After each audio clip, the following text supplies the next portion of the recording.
سب سے پہلے تو اپنے بارے میں تھوڑا سا بتائیے گا. یوں تو آپ نے اپنے بہت سے انٹرویوز میں یہ بتایا ہے کہ آپ کا کیا بیک گراؤنڈ ہے, لائف جرنی کیا ہے, تعلیمی کیا بیک گراؤنڈ ہے.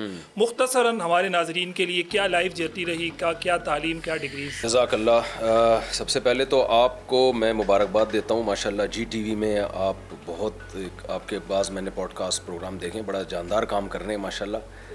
تو شاید جی ٹی وی کو آپ کی وجہ سے فائدہ ہو رہا ہے.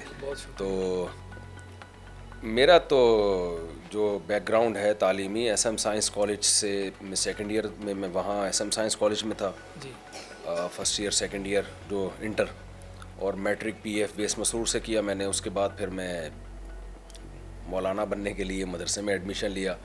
مولانا کو لوگ کہتے ہیں کہ یہ مولانا لوگ پتہ نہیں کیا پڑھ رہے ہوتے ہیں, فقہ شقہ پڑھ رہے ہوتے ہیں, اس طرح کی لوگ باتیں کرتے ہیں. مدرسوں میں جو پڑھایا جاتا ہے وہی ہم نے بھی وہی پڑھا. سب سے پہلے عربی گرامر سکھائی جاتی ہے, عربی زبان پہ عبور, پھر عربی ادب کی کتابیں, مشکل کتابیں. آپ عربی ادب کی جو آج کل نئے مارکیٹ میں اسکالرز آ رہے ہیں نا, جو کہتے ہیں ہم مذہبی اسکالر ہیں, آپ ان کو ذرا مقامات حریریہ کی بولیں, ایک لائن پڑھ کے دکھاؤ آپ. تو نفحۃ العرب ہے, اور شروع میں القراءۃ الراشدہ, یہ عربی ادب کی ساری کتابیں پڑھی ہم نے. اور حدیث میں ریاض الصالحین سے لے کر صحاح ستہ کی جتنی بھی کتابیں عربی میں, اردو میں نہیں. اور پھر قرآن کی تفسیر ہے وہ بھی عربی میں, اور پھر اس کے جو احکام ہیں, فقہی احکام ہیں. پھر اصول فقہ ہے, اصول فقہ کی جو کتاب ہے حسامی, وہ میں خود کئی بار پڑھا چکا ہوں, ٹھیک ٹھاک مشکل کتاب ہے وہ.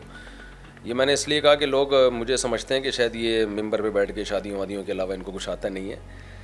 تو اور 25 سال سے میں ٹیچنگ بھی کر رہا ہوں. 25 سال سے جامعۃ الرشید میں فقہ, حدیث اور تفسیر, یہ تینوں کی چیزیں پڑھا رہا ہوں. اور اصول فقہ بھی شروع میں 4-5 سال تو ہم نے صرف عربی گرامر ہی پڑھائی ہے, اس کے بعد پھر یہ ساری کتابیں پڑھائی ہیں. تو پھر افتاء کا کام, جو فتوے مسائل آتے ہیں ان کی ریسرچ کرنا. یہ تو میں تو جامعۃ الرشید میں ایک چھوٹا سا استاذ ہوں, جو باقی لوگ ہیں وہ تو اس سے بھی زیادہ تجربے کار ہیں, لیکن میڈیا پہ نہیں ہے وہ.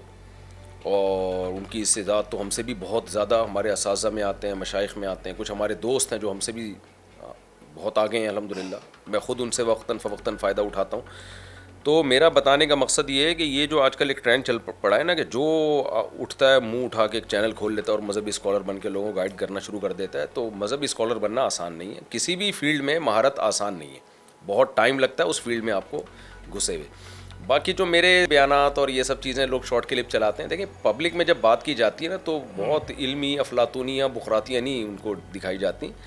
ہمارے جو علمی لیکچر ہوتے ہیں وہ مدرسے میں ہوتے ہیں. میرے بخاری کے لیکچر ہیں, مشکات کے لیکچر ہیں, وہ پڑھے ہوئے ہیں. حسامی کے آڈیو لیکچر ہیں جو اصول فقہ کی کتاب ہے, وہ سنیں تو لوگوں کو اندازہ ہوگا کہ بھئی علمی دنیا کچھ اور ہوتی ہے. پبلک کے سامنے جو باتیں ہوتی ہیں وہ پبلک کے لیول کے حساب سے ہوتی ہیں, تو جو سوسائٹی کی ضرورت ہے اس کی بات ہوتی ہے.